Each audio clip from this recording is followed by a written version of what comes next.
오두마 이야기 110번째 시간 5분의 책 두 권 막 읽어주는 목사입니다. 일만 서적이 질문하고 신앙 서적이 대답하는 시간. 오늘 소개하는 책은요. 창문 너머 도망친 백세의 노인. 바로 그 책. 바로 스칸디나비아 출신의 또 다른 작가의 책입니다. 원래는 트럭 운전사였다고 얘기합니다. 글을 쓰다가 오베라고 하는 인물을 중심으로 쓰다가 유명한 첫 번째 장편 소설을 쓰게 된 것이죠. 오베라는 남자. 그렇습니다. 이 오베르 남자는요, 자기의 어떤 의지와 상관없이 상황에 따라 자기의 운명이 결정되어진 상황을 몇 번 맞이합니다. 16살 때 자기 아버지가 철도 공사에서 일을 하다가 열차에 치여 죽는 사고. 그래서 자기의 의지와 관계 상황에 따라서 다시 학교를 그만두고 철도 회사의 직원으로 그렇게 일을 하게 됩니다. 그렇게 일하기를 43년. 그리고 자기가 원치 않게 아내와 결혼해서 스페인 여행하다가 음주 운전을 하던 운전사에 의해서 교통사고가 나고 하반신 마비를 가진 아내 그리고 임신했던 아기가 유산되는 정말 상황에 뭐라 그럴까 자기 의지와 관계없이 상황에 이끌리는 인생을 살던 그 그리고 아내가 죽자 또 또다시 열차 회사에서 해고당한 자기 자신을 비관하여 그리고 6개월 뒤에 자살을 하려고 여러 번 시도한다가 그 동네에 이사 온 사람들의 이웃들로 인하여 죽지 못하는 상황. 여러분 이런 얘기를 잘 적은 아주 재미있는 소설책이죠. 몇 군데 읽어드릴게요. 자살하는 게 얼마나 어려운가.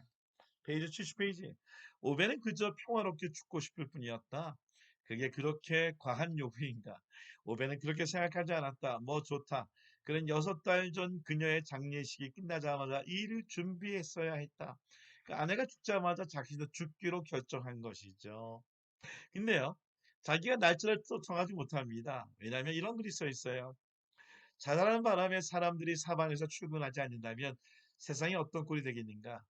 오베의 아내는 금요일에 죽었고 일요일에 묻혔으며 바로 다음 월요일 오베는 출근했다. 그게 사람들이 일을 처리하는 방식이니까 그 뒤 6개월이 지났고 어느 월요일에 난데없이 가리자에 찾아왔다. 자기네들은 이 문제를 금요일에 처리하고 싶지 않았다고 왜냐하면 그의 주말을 망치고 싶지 않아서였다고 말했다. 그리고 화요일 오베는 기름칠을 한 조리대 앞에 섰다. 그러니까 이게 참 자기 자신이 화요일에 금요일에 죽고 싶었지만 상황에 따라 화요일날 죽기로 결심을 합니다. 이뿐만이 아닙니다. 페이지 82페이지. 오베는 제일 좋은 바지와 매출용 서치로 갈아입었다. 가치 있는 예술 작품을 보호하기라도 하듯 마루에 보호용 비닐 시트도 깔아 놓았다. 마루가 특별히 새 것이기 때문은 아니다. 그는 사람이 목을 매달며 피를 많이 흘리지 않는 건 확실히 알았다. 그러니까 이것 역시 그냥 죽으면 되는데 여러분 그 다음에 일어날 일들 발판 마루에 부분들이 사람들이 들어와서 긁어놓을까 봐 걱정돼서 또 비닐 깔아놓습니다. 이렇게 평생을 살아가요. 네, 왜 죽게 되었을까요? 55페이지. 아내가 죽은 지 6개월이었다. 하지만 오베는 하루에 2번 라디에이터에 손을 얹어 온도를 확인하며 집 전체를 점검했다. 그녀가 온도를 몰래 올렸을까 봐. 이미 아내는 죽었지만 여기에 있는 오베라는 남자는요. 그 아내를 없이 살아가는 게 너무나 힘들어서 물론 철도에서 해고된 것도 있지만 그렇게 6개월 동안 계속 라디에이터를 점검하는 거예요. 혹시 아내가 쓸데없이 온도를 올려놨을까 봐 이미 아내는 하늘나라에 가 있는데 여러분 우리도 어쩌면 상황에 끌려다니면서 그 상황 때문에 우리의 운명을 맡기는 적이 혹시 있지 않을까요? 되게 많은 상황이 그랬을 것 같아요. 오늘 그런 사람들에게 소개하는 좋은 책이 있습니다. 바로 일본계 카나다인이신 목사님이신 켄 시게마츠 목사님이 쓰신 책이죠. 제가 이 책을 소개하는 이유가 있어요. 사실 이 책을 제가 대하기 전에 먼저 소개했던 오두막에 소개했던 책이 있죠. 여러분 기억나십니까? 바로 이분이 쓰셨던 책, 오늘 그 책, 예수를 읽는 시간. 오늘 그 책이 너무 좋았기 때문에 오늘 그분의 썼던 책, 상황에 끌려다니지 않기로 했다라는 책을 여러분에게 소개합니다. 그렇습니다. 켄시게 마츠 목사님은 사실은 우리 한국말로 이렇게 썼지만 영어 책은 God is my everything. 하나님이 나의 모든 것이다 라고 이렇게 쓴 책이에요.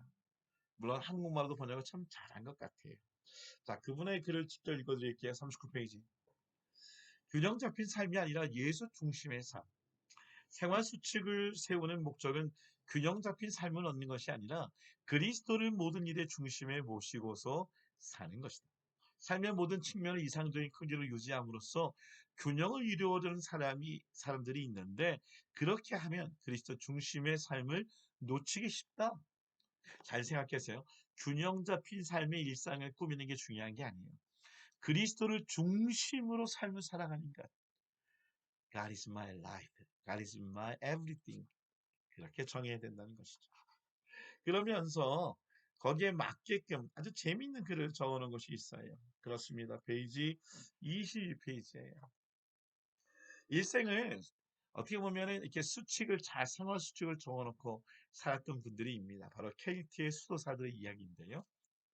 여기는 켄 목사님은 어느 날 자기의 멘토인 레이튼 포드 목사님과 함께 아일랜드를 방문하게 되었고 거기에 수도원을 방문하면서 자기 인생의 제2의 인생의 터닝 포인트가 되었다라고 얘기하는 바로 그 글입니다. 20페이지. 수도사에 관한 대중이 추측하는 것과는 달리 KT 수도사들은 홀로 시간을 보내기 위해 세속을 떠난 것이 아니었다. 오히려 그들은 거주지 근처나 잘 알려진 언덕 꼭대기 주요 항로 근처의 섬에 수도를 세웠다. 세상 사람들에게 그리스도의 사랑을 실질적으로 보여주기 위해서다. 그렇습니다. 우리가 어떤 수칙을 세워서 우리가 상황에 끌려다니지 않기 위해 멀리 수도원에 들어가는 것이 아니라 생활 가운데, 일상 가운데 있는 케이트 수도사의 모습을 닮아가야 된다라고 얘기합니다. 그래서 29페이지 이 생활 수칙이라는 수칙에 대한 것에 대한 정의를 해주는데요. 이 룰이라고 하는 단어는 격자 구조물을 의미하는 헬라어에서 비롯했다. 격자 구조물은 포도 덩굴이 타고 올라가 열매를 맺을 수 있게 해주는 지지대다. 포도 덩굴이 좋은 열매를 맺으려면 올바른 방향으로 성장하도록 도와주는 격자 구조물이 필요하다. 그게 없으면 포도 덩굴은 땅에 떨어져 열매를 맺기도 전에 썩어 버린다. 생활 수칙이라는 것은 바로 이 캐릭터 수도사들처럼 멀리 수도원에 들어가는 것이 아니라 생활 속에서 올바르게 방향으로 정해서 갈 수 있도록 그래서 열매를 맺을 수 있도록 해주는 격자 구조물과 같다라고 얘기하고 있어요. 131페이지 생활 수칙의 본질은 뭔가의 예를 하기 위해 다른 뭔가의 아니오를 하는 것이다. 예수 중심의 삶이 아닌 것은 다 아니요라고 얘기하면서 상황에 끌려다니는 삶이 되지 않도록 도와준다는 것이죠. 307페이지. 예전엔 늘 제자리 걸음을 하는 기분이었다. 끝없이 밀려오는 일의 파도에 휩쓸려 익사할지 모른다는 두려움도 언제나 나를 괴롭혔다. 하지만 내 생활 수치 덕분에 지금은 안식일이란 생명을 주는 선물과 어수선하지 않은 반사 삶을 살고 있다. 전보다 훨씬 더 많은 쉼과 평안을 누리고 있다. 여러분, 저는 오늘 상황에 끌려 사는 삶의 인생을 살고 싶지 않아요. 여러분도 아마 마찬가지일 것입니다. 그러기 위하여 상황에 끌려다니지 않기로 하는 그런 삶이 있습니다. 그것은 바로 생활 수칙을 세워놓고 포도 넝쿨이 잘 굴러서 방향을 타고 가서 열매를 많이 맺을 수 있도록. 그 이름이 뭐죠? 예, 그렇습니다. 균형 잡힌 삶이 아니라 격자 구조물로 예수 중심의 삶을 사는 것입니다. 제가 늘 얘기합니다. 삶의 모든 것이 예배가 되는 교회. 근데 그 삶의 모든 것이 예배가 되기 위해서는 바로 이렇게 상황에 좌지우지되지 않는 생활 수칙, 이 격자 구조물을 통해 많은 열매를 맺는 우리의 삶이 되기를 원합니다.